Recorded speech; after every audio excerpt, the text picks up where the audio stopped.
the vice presidential debate.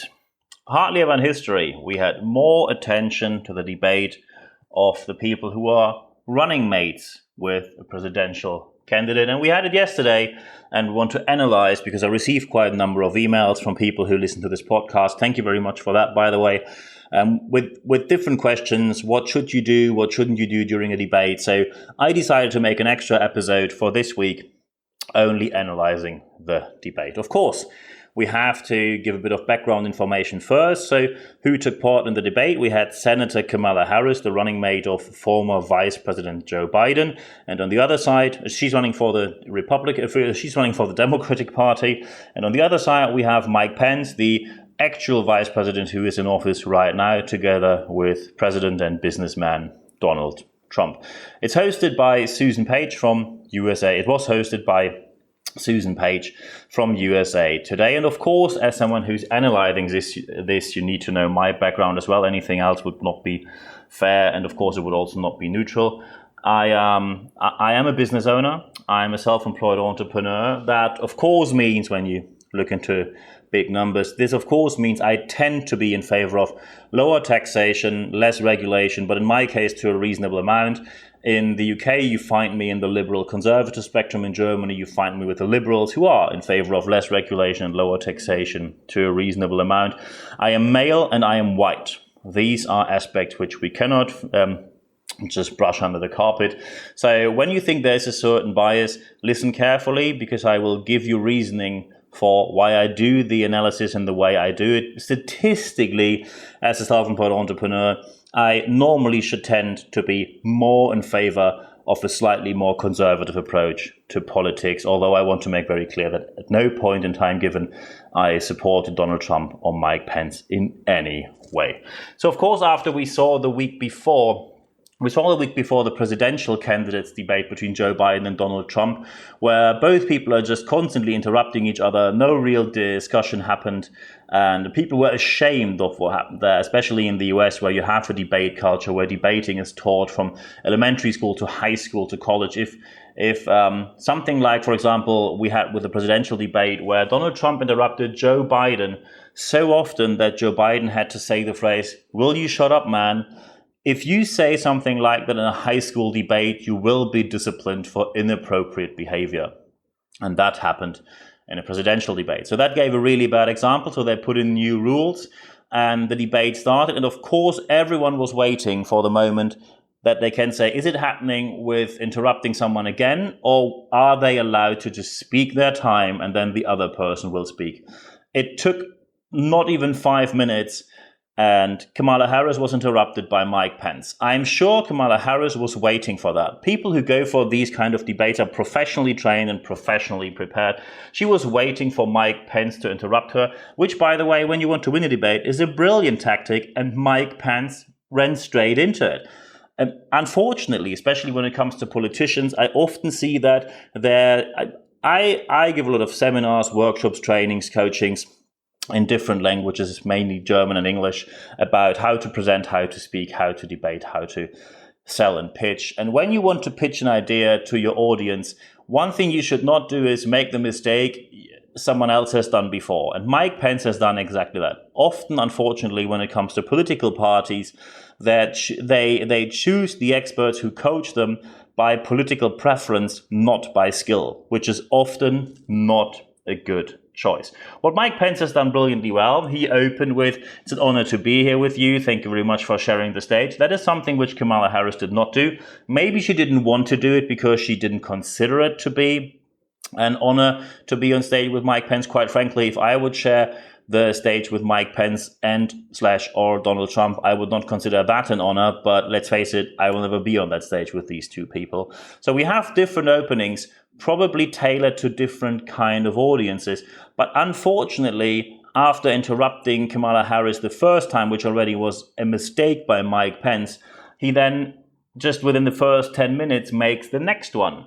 Because the host, Susan Pence, had to tell Mike Pence twice to keep within the time frame and says, would you please come to an end? Thank you very much, Mr. Vice President. So the polite version of, could you please stop talking?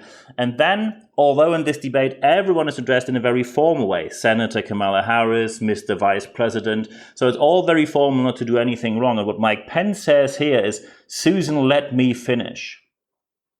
Susan, let me finish. In the very beginning of a debate, going by first name with the host is nothing else than just plain patronizing. And of course, many conservative voters will not care about that, but still, you don't want to convince people who already vote for you. A debate is used for either convincing people who are undecided or moving people from the opponent's place, where they say, oh, I might vote for Democrat, to vote for your party, in this case, the Republican Party. And making beginner's mistake, like being an old white man and then using patronizing speech. I have no idea why no one told Mike Pence not to ever address the host by first name, but that is just a very bad beginning. But well, let's see. This is just the start. Maybe it went better from there. So the topic went to vaccines. Kamala Harris made a very clear statement that she supports science, and she said she's, of course, going to take any vaccine as soon as Dr. Fauci says that we should, or Dr. Fauci says to take it. She would not take a vaccine when Donald Trump says just to take it. That is a very clear statement towards yes, science, no to Trump. And here something happens which often happens during debates. When you don't really want to answer the question, you just start to talk about something else. And Mike Pence does it slightly here. When you look at the candidates, they all came in with a piece of paper, clipboard, which is professional, by the way, and they took notes, which is also very professional. So they were professionally trained how to work within a debate when it goes question, answer, question, answer. But Mike Pence now started to talk about the swine flu and how well the swine flu went, etc., etc., etc. So this morning, I just took the chance and talked to many young people about the swine flu, and none of them had a clue what I'm talking about because it's too long ago for them. So when you want to attract an audience that is undecided, many of them younger people, when you want to attract an audience from the opponent's position, from the opponent's place, many of them younger, more progressively voting people, you don't do it with stories which are so long ago that no one remembers them.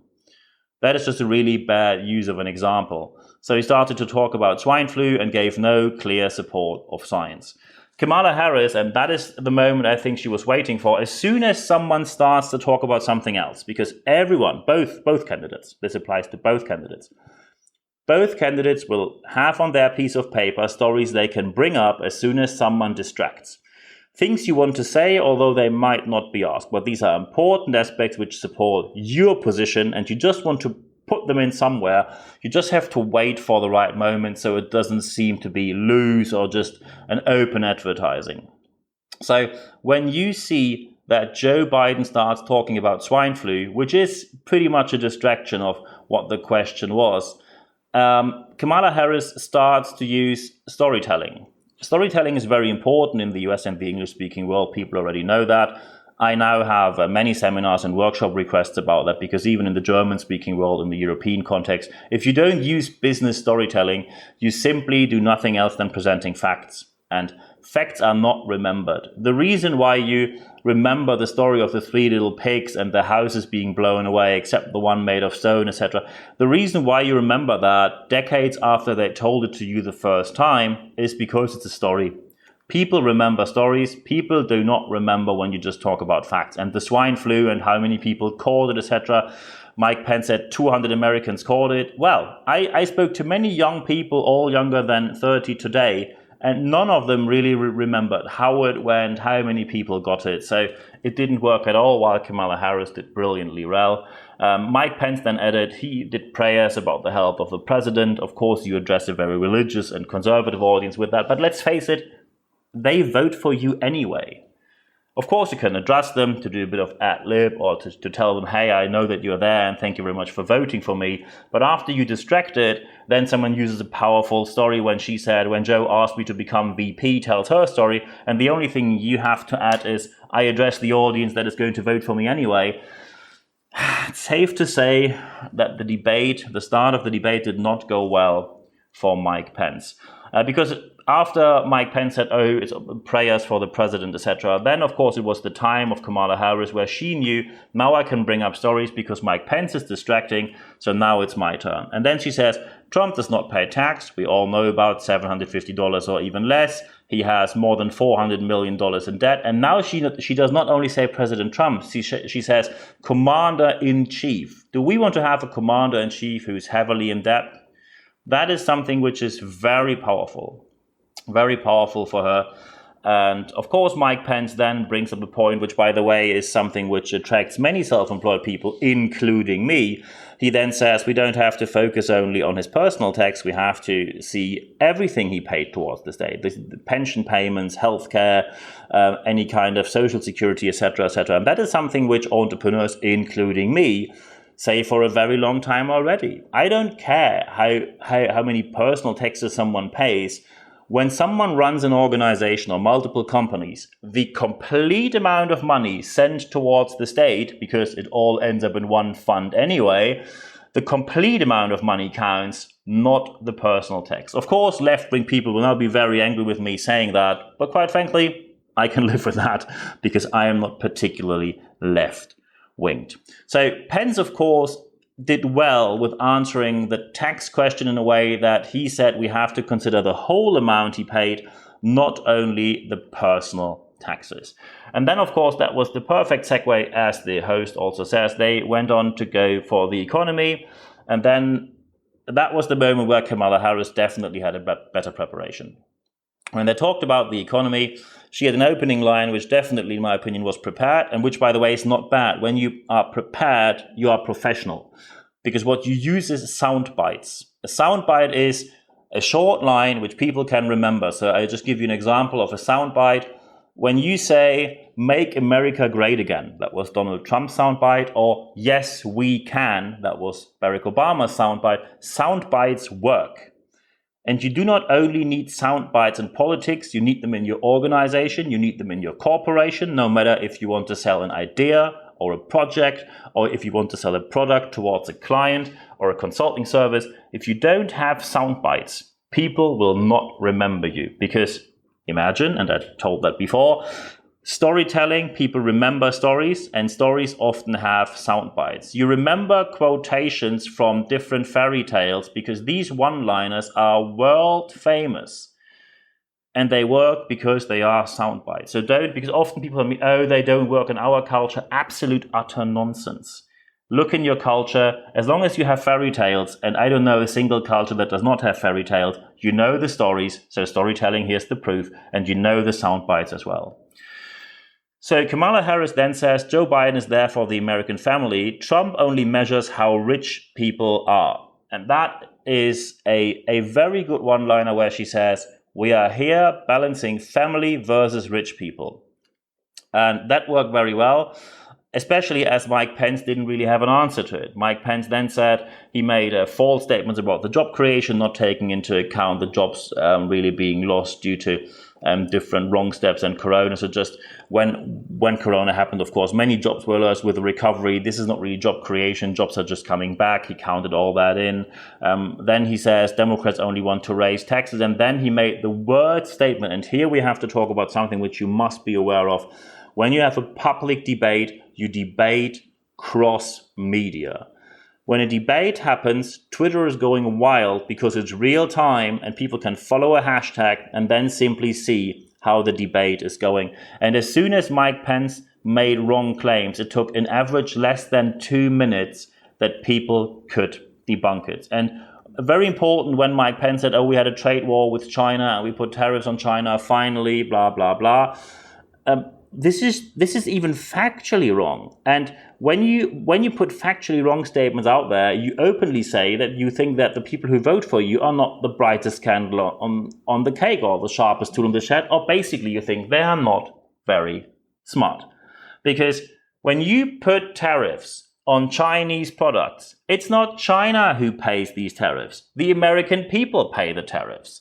So if Germany now says, oh, we have too many imports from Russia, from China, we put tariffs on these countries, it does nothing else happened, then Germans will pay more for the products they buy anyway. So tariffs are paid by your own people, not by the other people. Then, of course, you put tariffs back on other products. So you start this trade war, tariff versus tariff, where you always have both sides losing at the end. That is commonly known.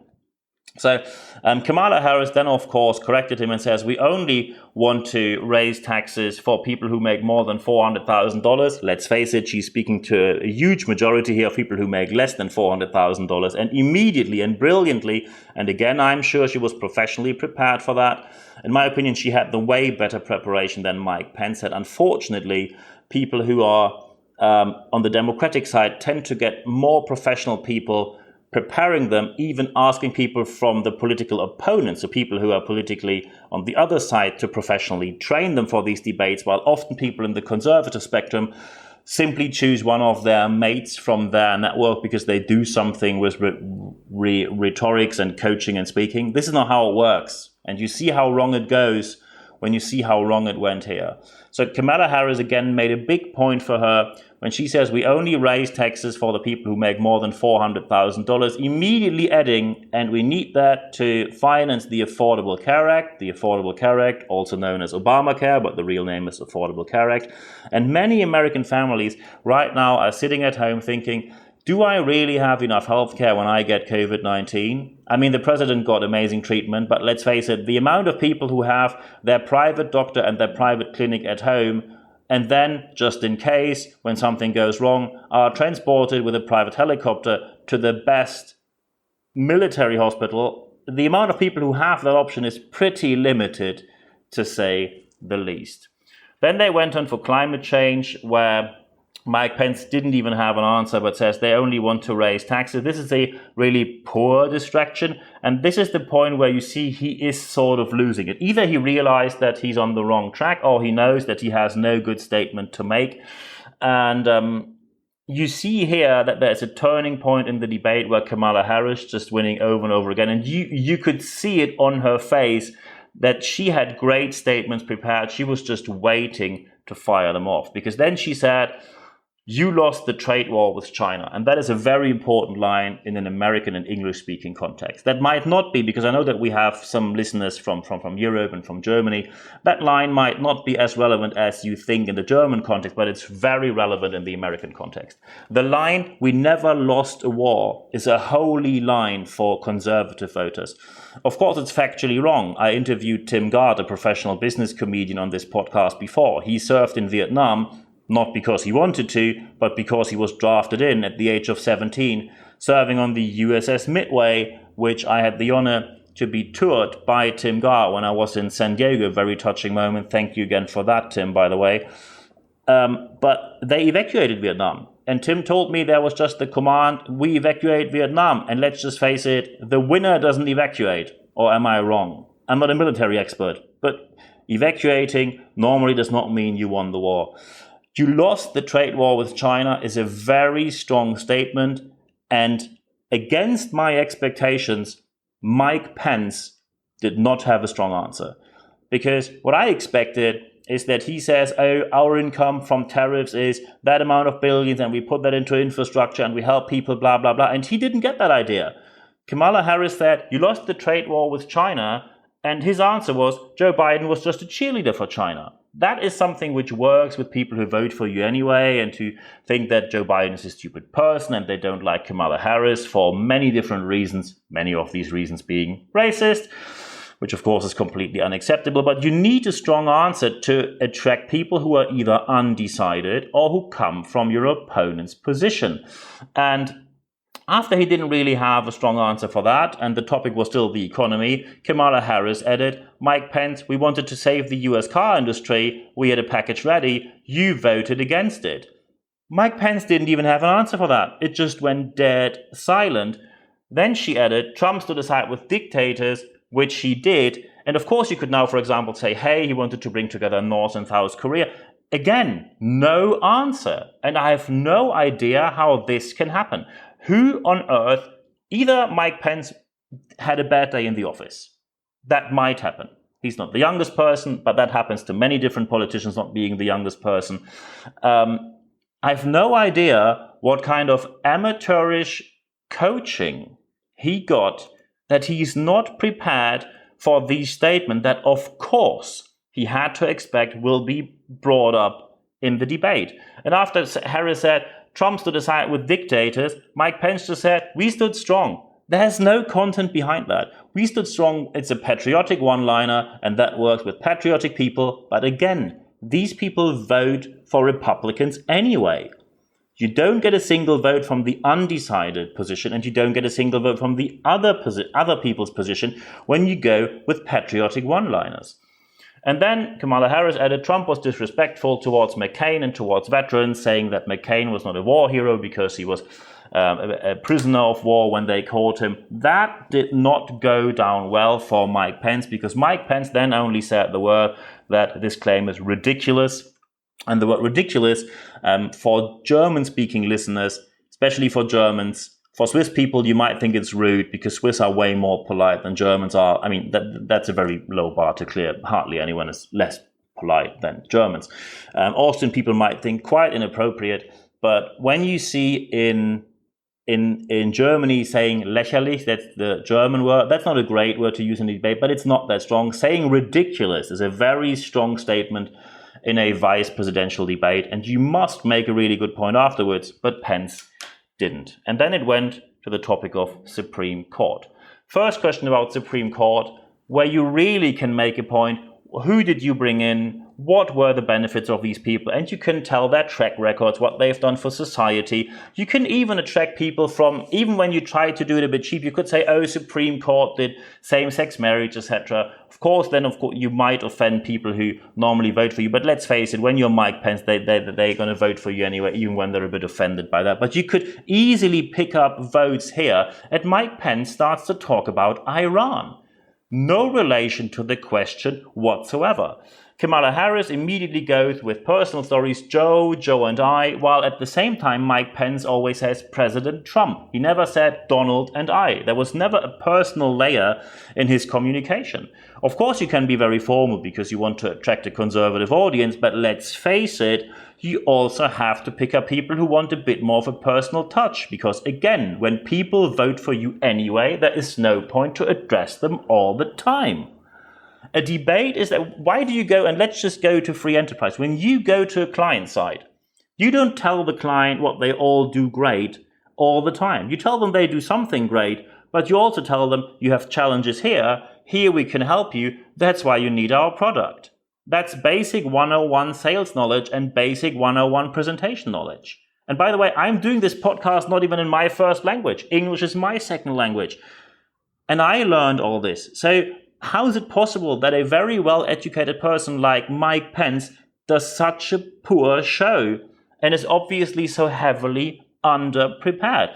And when you think it can't get any worse, Kamala Harris starts with, I'm now going to quote Abraham Lincoln, who is a hero for Mike Pence. That's true. And you know something bad is coming up when the Democratic candidate suddenly goes for a former slave owner. He abolished slavery, I know. But you know, she has something in her pocket or on her piece of paper which is going to land. And then she says it was Abraham Lincoln who had the chance to put a Supreme Court judge in just ahead of the vote. And he said, I'm not going to do so because American people should have the vote first.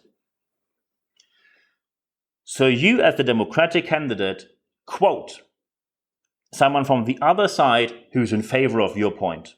And now, of course, we were all waiting. What is Mike Pence saying here? Because that, in my opinion, was a turning point in the debate where he had the last chance to win people on his side.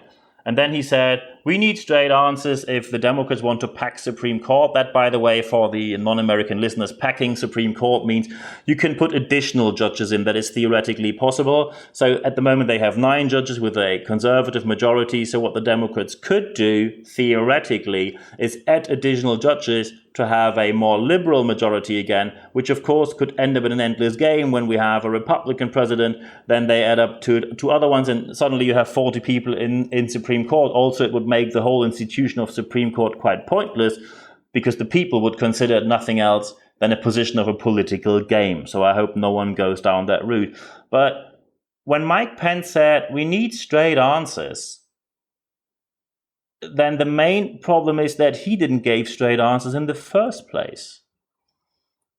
And again, Kamala Harris immediately picks this up and says, according to, and then she quotes very well-known journals and experts in the law and legal field and says, Trump candidates are substandard. Not one is, and then she mentions fact after fact after fact, while the people who Trump brought in on different federal court levels, etc., they were substandard. And again, Mike Pence has no answer. That was the point where, in my opinion, it was blindingly obvious that Pence is not going to win the debate. And it went south from there. Black Lives Matter movement. Kamala Harris made a very clear statement. We need to check what's going on there. It's an all people matter. By the way, that was a very smart one-liner as well, because we know Black Lives Matter, and you know these kind of people who say all lives matter. Why can't you say all lives matter? I addressed that in the podcast before. Let's just imagine you go to a dentist and say, oh, I have one tooth. One tooth is broken. And your dentist says, well, it's not the one tooth that's important. All teeth are important. Yeah, that's true. But you would say that's not the point here. I need treatment for that tooth. Correct. And that's why you have to say Black Lives Matter, because that's the issue at the moment. All lives matter is nothing else than ridiculing it, belittling it, saying it's not relevant. And that's a statement which is very obviously racist. So when it came to Black Lives Matter, she made a very good statement with all people matter. This is a statement where you move people from the undecided area to the Democrat side, because that clearly was her goal. Mike Pence then used the word but in his response. When you talk about human rights, you can have a different position, but don't use the word but. That is a real beginner's mistake, because but always means you're against something. Doesn't go down well, rhetorically a really bad move. Then he starts to talk about rioters and looters, which are propaganda terms, really. So no proper answer here. And then something happened where just Mike Pence, after losing the debate already, he just had a bad moment. A fly landed on his hair. He has white hair, so you could see the fly, and the internet went to town. I shared it on my Twitter feed as well, so you see, and that is something which we really have to see. Young people are aware, and the Democrats have younger people, more progressive people, and people who are way more open to use social media properly. They made great moves on social media within less than 15 minutes. Within 2 minutes, there was an own Twitter account of Fly on Mike Pence's Head. That Twitter account, while I'm recording this podcast, has nearly 100,000 followers now, making political statements. People see them and people share them, getting massive outreach. The Democratic side posts a picture of Joe Biden having one of these how do you call them, fly claps in his hand, just adding. So when you have a fly flap, a fly sweat, that's the term, fly sweater. When he posted the picture, they just added chip in $5 to make this campaign fly with a link to donate. And hundreds of thousands of people donated. 15 minutes later, you could buy merchandise. A fly sweater where it says Biden against flies, which of course alludes to Biden against lies, which again alludes to Donald Trump saying not the truth, and Joe Biden and Mike Pence adding to that. And you could buy a fly sweater with Biden against flies for $15, which of course is used to just do nothing else than support the campaign. So they used it brilliantly well, and Republicans, because I looked on the other side, nothing. I have no idea who were, because normally they were quite good to use social media. We all remember the relevance of Donald Trump's Twitter account. The only thing you saw after the debate was Donald Trump saying Pence won big, which of course is desperate. And it nearly looks like a bit comical when someone does that. Then then the discussion moved on after the fly was removed. They talked about white supremacy. Harris immediately condemned it. Mike Pence said Trump did it in the past. Look, that's another amateur mistake. When someone says, do you condemn the Ku Klux Klan and racism? The answer is yes. And the answer, and that's very important for non-native English speakers, the answer is not sure, or the answer is not and the answer is not I did it in the past, which Donald Trump frequently did. He tries that to keep the radical voters on his side. But again, you really could have moved people from the undecided area to your side if you would simply say yes in this case.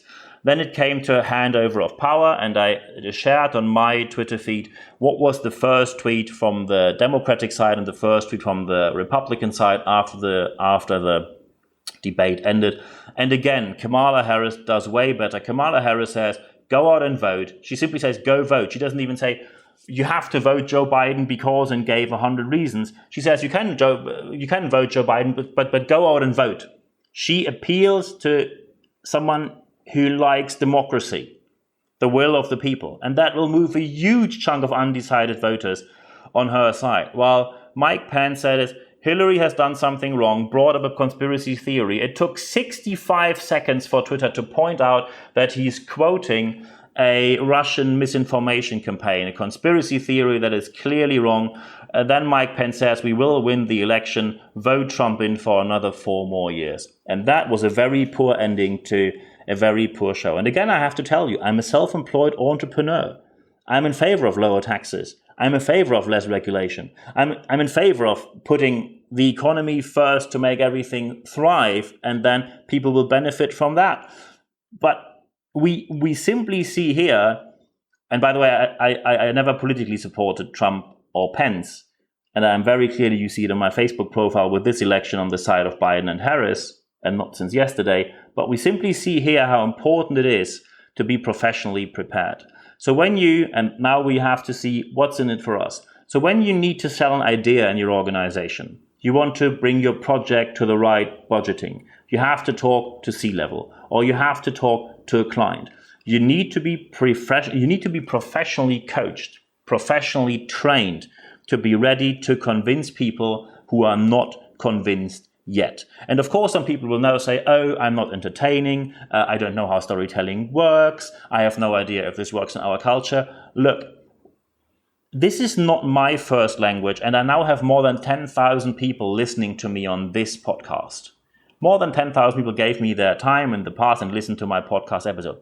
I have a German accent. This is not my first language. What is your excuse not to get professionally trained to make it happen in your life, in your career, and in your organization? Because when we look into the results, because people could still claim, hey, Niels, you have no clue. In my opinion, Pence did really well.